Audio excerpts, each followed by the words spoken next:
So you made it out of the swamp of never-ending frame drops and you're finally at the Hallowed Saint.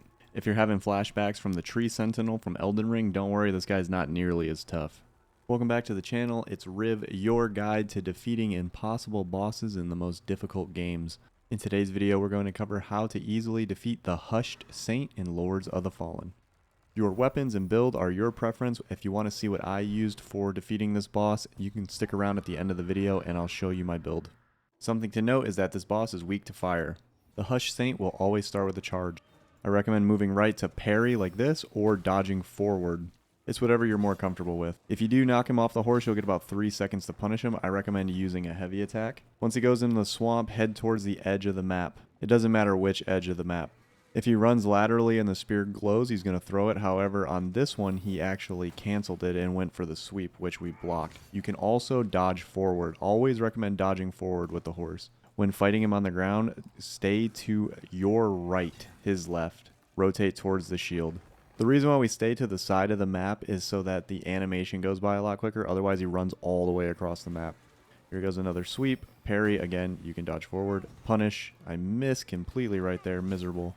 I parry here, but highly recommend dodging backwards so you don't get hit by this. Something to remember is when he first attacks with the shield, the second attack is delayed, like right there. You need to rotate all the way to the left in order to avoid it. When his weapon glows and he raises it into the air, it's going to be an AoE slam. You're going to dodge forward as the circle makes its way towards you. The reason we dodge forward is to punish in the animation. When he dips his sword into the ground, we're going to go into the second phase of the fight. This is the sequence we're going to want to repeat. When he pounds his chest, he's going to send the horse after you. Dodge forward. He'll go into the swamp, and then at the height of his jump right here, dodge forward. Dodging forward keeps us close to him so that we can punish from behind with heavy attacks.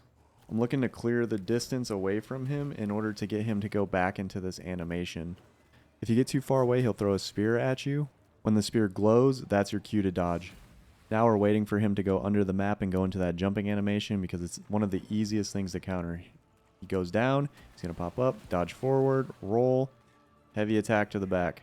When he draws his weapon back and it starts to glow, he's going to dash at you. You can either run to the right or dodge forward. We're always moving towards him in order to punish. He has a few combinations. This one is left and then right and then overhead and then a burst. You can see the little burst at the end. If you keep backing up from him, we'll either get him to go into the animation with the horse again like this, just dodge forward out of the way, and then we'll get him to jump, which is exactly what we want. Right here, heavy attack in the back. If you just repeat that over and over again, it's an easy fight. So he goes back under right where we want him. He's going to pop back up again. This time we're a little further away. However, we still avoided the attack by dodging forward. You may hear me repeat the same thing over and over again, but simply all you have to do is that dodge. Clear the distance and get him to go back into this animation. Here's another look at that dash attack. We just dodge forward and to the right, hit him in the back, and then dodge again. You can also block that attack if you have a heavier weapon, and then you'll get some of your guard regain back. For this next attack, he'll go from the left, and then when he draws his shield, it's going to be that withering slam. You're going to want to roll back. This is why I was recommending dodging backwards for this and trying to get him into the animation. Because as you can see, when I let him start getting close to me, there's a lot of timing that you have to be really good with. And it took me a couple of tries in order to get it down. That's why I recommend just getting distance and getting him to go into this jumping animation or the horse animation. They're very easy to dodge and counter. So again, here comes the horse, and then he's going to jump, roll behind him. Next, he's going to do that AoE slam again. This is why we recommend clearing the distance. It's easier to dodge when you can see it. As soon as the circle gets towards you, just dodge forward.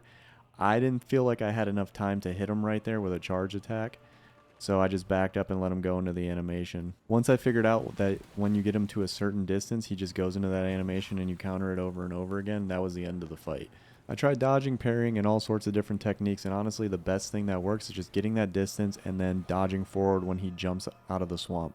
If you found this video helpful, please make sure to hit the like button, give it that algorithm boost, and if you're new to the channel, please consider subscribing. Subscribing is absolutely free to do, and it's the best way to support my channel. Here's my build breakdown if you're interested in seeing it. Also, let me know down in the comments which type of build and weapon you used in order to defeat the Hushed Saint.